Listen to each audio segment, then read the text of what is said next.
So the pencil drawing is all finished. Now I begin inking in the drawing. As you can see, I'm doing the outline not with a pen but with a brush, paying very much attention to the thickness of each line. It was in about 1994 that I started doing my outlines with a brush because I discovered I could achieve so much more expression than I could with a drawing pen that was more stiff. When I started doing my outlines with a brush, all of a sudden I was interested in the highest quality brush I could get a hold of, and having looked around for a while and experimenting, I discovered that the best quality brush in the world, I think, is the Winsor Newton Series 7.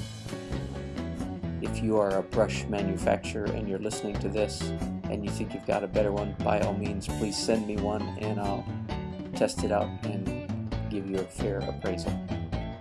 Sounds like a good way to get free brushes to me. What do you think? Yeah, it's a great idea to have. This is kind of a fun stage in the process because I get to be creative, and yet the lines are just expressive. And when I say trace the pencil drawing, I think you need to understand again that I'm not slavishly copying. I leave myself the freedom to make corrections, improvements. The pencil lines are just there as a guideline. What I really care about is how the ink lines end up looking.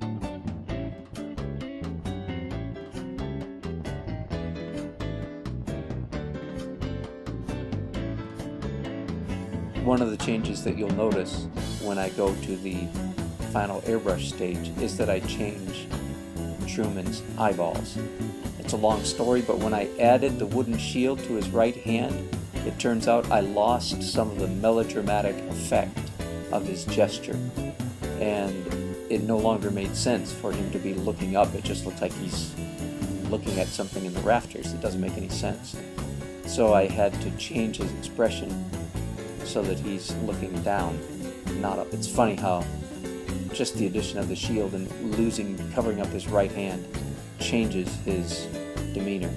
And I sort of wish that I hadn't done it because I like the melodrama of his pose earlier. But then again, the wooden shield is cute and it'll be fine.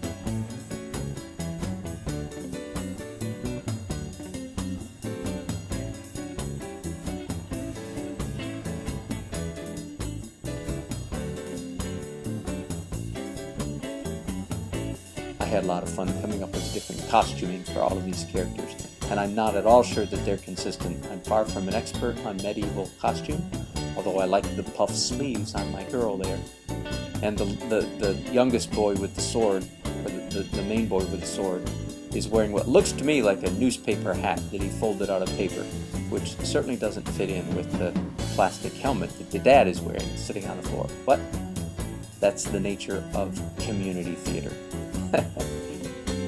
Well, here's the finished drawing. Now we move on to the pen and ink stage. Thanks for watching. Hope you enjoyed it.